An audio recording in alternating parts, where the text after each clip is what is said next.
Ok, alors on va reprendre un shiur que j'avais commencé il y a longtemps et que j'avais arrêté, faute de temps.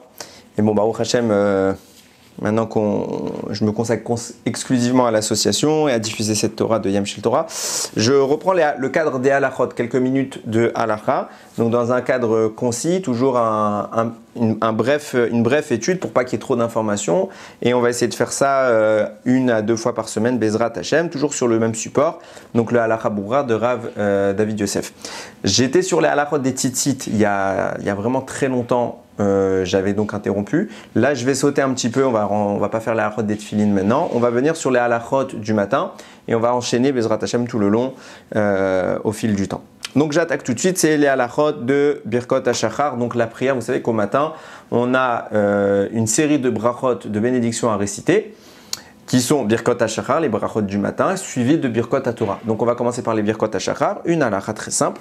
Tiknu Chachamim lever Birkot HaShachar, Bechol Yom. Chachamim, ils ont institué qu'on doit réciter tous les jours les brachot du matin.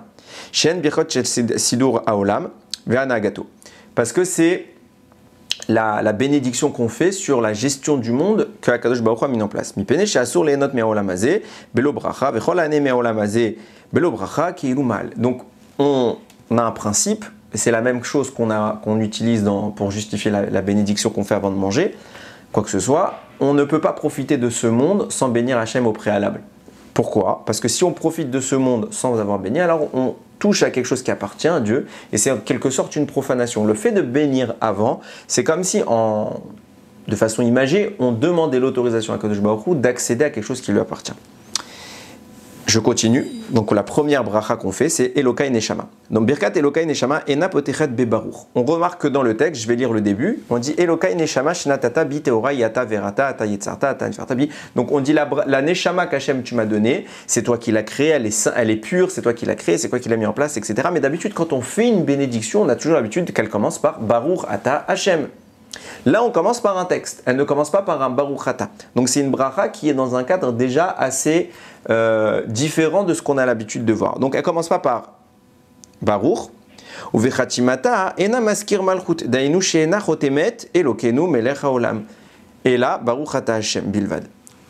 Quand vous faites une bracha, par exemple, quand vous allez le faire, toutes les brachot qui vont suivre, vous allez dire Baruch Ata Hashem elokenu melech haolam machir asurim.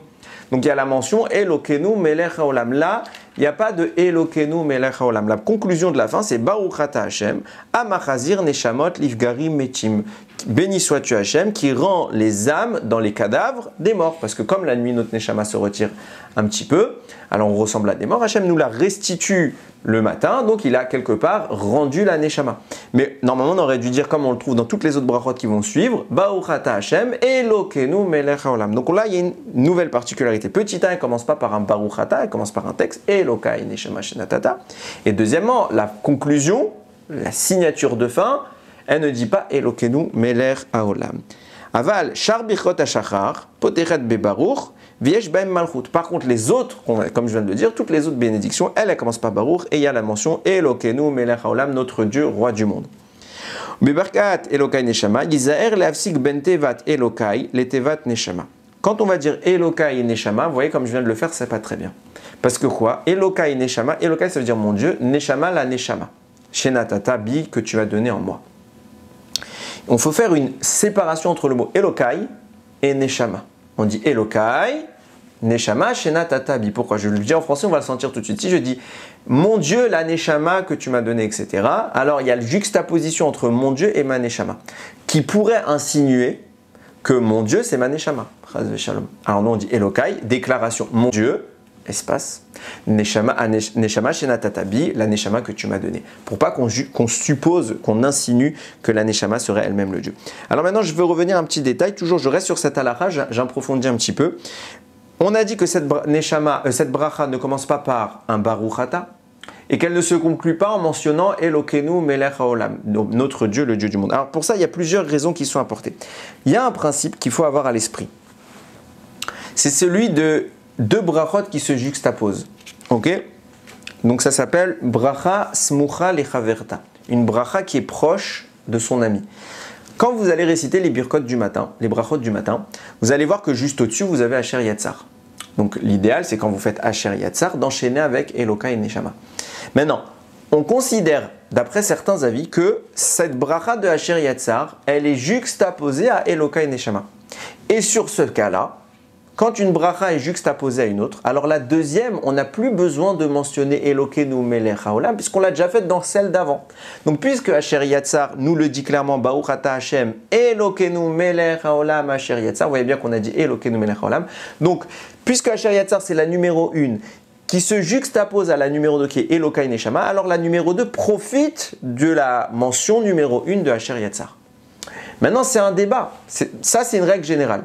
Maintenant, est-ce que notre bracha à nous, de Elokai Neshama, elle est considérée, elle a le statut d'une bracha qui est juxtaposée à la précédente, qui est celle d'Asher Yatzar? C'est un débat. Pourquoi? Parce que c'est pas obligé que je fasse Asher Yatzar et que j'enchaîne Elokai Neshama.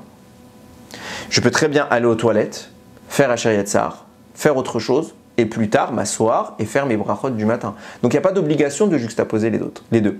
Donc, d'après certains, c'est une bracha qui est juxtaposée, donc il n'y a pas besoin de dire Elokeinu melech haolam.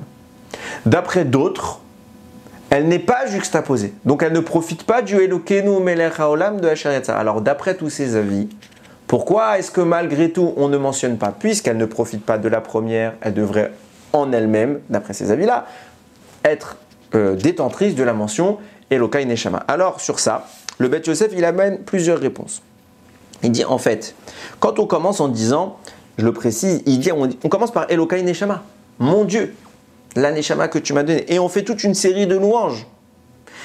On dit bien Modern ilfanecha Hashem Elokai, Velokai Avotai, Shata Ribon Kol Hamasim. Je suis reconnaissant à toi, mon Dieu, le Dieu de mes pères, que tu es le maître de tout, le roi, le Ribon Kol Hamasim, le propriétaire de tous les actes, Adon Kol Haneshamot, le maître de toutes les âmes, Moshel Bechol Avirat, que tu domines toute créature. Il n'y a pas plus grande mention de Elokeinu melech haolam. Hachem, notre Dieu, le roi du monde. On est en train de clairement le dire. Tu es Moshel, tu domines tout ce qui existe, donc tu es le roi du monde. Donc cette formulation qui est inscrite dans le texte ferait une substitution idéale à Elokeinu melech haolam. Puisqu'on a dit tout ça dans ce long texte, il n'y a plus besoin de dire Elokeinu melech haolam. D'après les avis qui pensent qu'elle n'est pas juxtaposée. Donc on a deux lignes. Premier avis, ceux qui pensent qu'elle est juxtaposée à la précédente. Donc puisqu'elle est juxtaposée à la précédente, il n'y a pas besoin de dire Elokeinu melech haolam. Deuxième avis qui pense que non, elle n'est pas juxtaposée. Donc il y a besoin de dire Elokeinu melech haolam. Pourquoi nous ne le disons pas? Tout simplement parce qu'il y a une substitution, il y a des phrases dans le texte qui font office de Elokeinu melech haolam. Donc il n'y a pas besoin de le dire. Il y a un autre avis encore également qui mentionne que c'est pas une bracha d'acquisition, c'est une bracha de louange. Dans une bracha de louange, il n'y a pas nécessité de mentionner Elokeinu, mais c'est pas une bracha de, oui, c'est une bracha de remerciement, je voulais préciser les choses.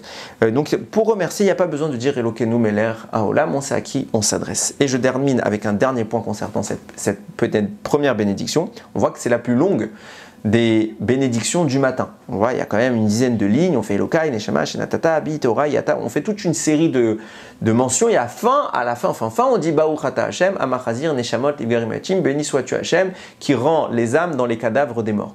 Pourquoi elle est aussi longue par rapport aux autres? Parce que tout simplement ici, c'est rapporté comme ça. C'est le Shilte Giburim qui le rapporte. Non, Mechila. Shibbolé Aleket, il le rapporte comme ça. Il dit, parce qu'en réalité, cette bracha, on remercie Dieu de nous avoir ressuscité, de nous avoir rendu notre âme. Pour le faire, il faut le faire dès qu'on a récupéré notre âme. Donc ça veut dire que l'idéal pour le faire, c'est tout de suite après le réveil. Et on sait très bien qu'après le réveil, on est un peu encore endormi. Donc on n'est pas encore dans un cadre dont on peut consciemment remercier Akadosh Baruch Hu pour quoi que ce soit. Donc comme cette bénédiction doit être dite tout de suite au réveil, mais on est entre deux, on n'est peut-être pas très conscient de ce qu'on dit. Et une bracha doit être dite consciemment, avec intention de s'acquitter. Donc qu'est-ce qu'ils ont fait, Ramim? Ils ont fait un long texte pour nous permettre, au fur et à mesure de ce texte, de vraiment prendre conscience, de se réveiller, de se concentrer et nous laisser le temps d'arriver au moment fatidique. On va dire Baruch ata Hashem, on va louer Hashem, on va le bénir. Et cette fois, on a eu le temps de se concentrer, on a eu le temps de se préparer et de dire les mots avec intention. De là, on voit combien une bénédiction doit être dite avec toute la kavana, avec toute l'intention requise. Baruch Adonai l'olam, amen ve amen.